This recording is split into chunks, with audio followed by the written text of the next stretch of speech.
हरियाणा के सरकारी स्कूलों में HKRN के तहत कार्यरत TGT शिक्षकों के लिए राहत भरी खबर सामने आई है। राज्य सरकार ने इन शिक्षकों का अनुबंध 1 वर्ष के लिए बढ़ा दिया है। अब ये शिक्षक 31 मार्च 2026 तक अपनी सेवाएं दे सकेंगे। इससे पहले शिक्षा विभाग ने 1 अप्रैल 2025 को इन्हें सरप्लस घोषित कर कार्य मुक्त कर दिया था। शिक्षा निदेशालय ने इस संबंध में सभी जिला मौलिक शिक्षा अधिकारियों को दिशा निर्देश जारी कर दिए हैं।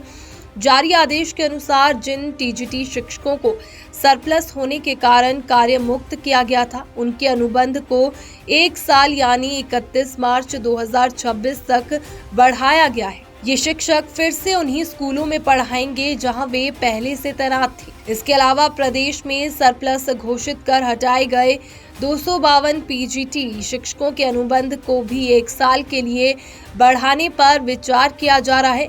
इस विषय में शिक्षा निदेशालय जल्द ही अंतिम निर्णय लेकर औपचारिक आदेश जारी कर सकता है। यदि निर्णय होता है तो PGT शिक्षकों को भी TGT शिक्षकों की तरह एक अतिरिक्त वर्ष का अवसर मिलेगा।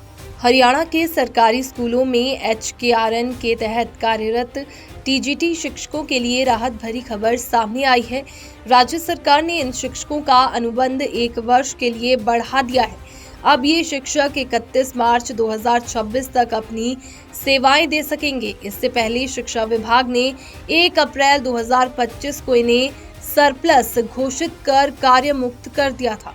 शिक्षा निदेशालय ने इस संबंध में सभी जिला मौलिक शिक्षा अधिकारियों को दिशा निर्देश जारी कर दिए हैं।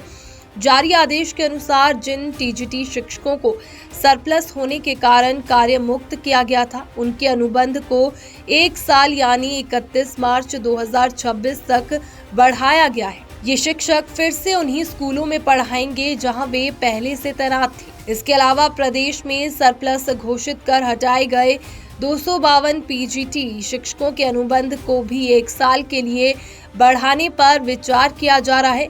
इस विषय में शिक्षा निदेशालय जल्द ही अंतिम निर्णय लेकर औपचारिक आदेश जारी कर सकता है। यदि निर्णय होता है तो PGT शिक्षकों को भी TGT शिक्षकों की तरह एक अतिरिक्त वर्ष का अवसर मिलेगा।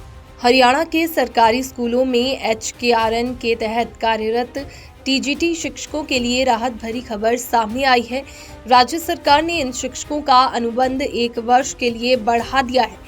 अब ये शिक्षक 31 मार्च 2026 तक अपनी सेवाएं दे सकेंगे। इससे पहले शिक्षा विभाग ने 1 अप्रैल 2025 को इन्हें सरप्लस घोषित कर कार्य मुक्त कर दिया था।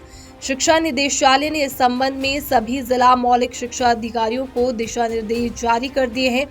जारी आदेश के अनुसार जिन TGT शिक्षकों को सरप्लस होने के कारण कार्य मुक्त किया गया था, उनके अनुबंध को 1 साल यानी 31 मार्च 2026 तक बढ़ाया गया है। ये शिक्षक फिर से उन्हीं स्कूलों में पढ़ाएंगे जहां वे पहले से तैनात थे। इसके अलावा प्रदेश में सरप्लस घोषित कर हटाए गए 252 PGT शिक्षकों के अनुबंध को भी 1 साल के लिए बढ़ाने पर विचार किया जा रहा है।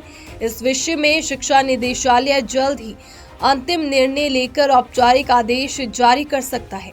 यदि निर्णय होता है तो PGT शिक्षकों को भी TGT शिक्षकों की तरह एक अतिरिक्त वर्ष का अवसर मिलेगा।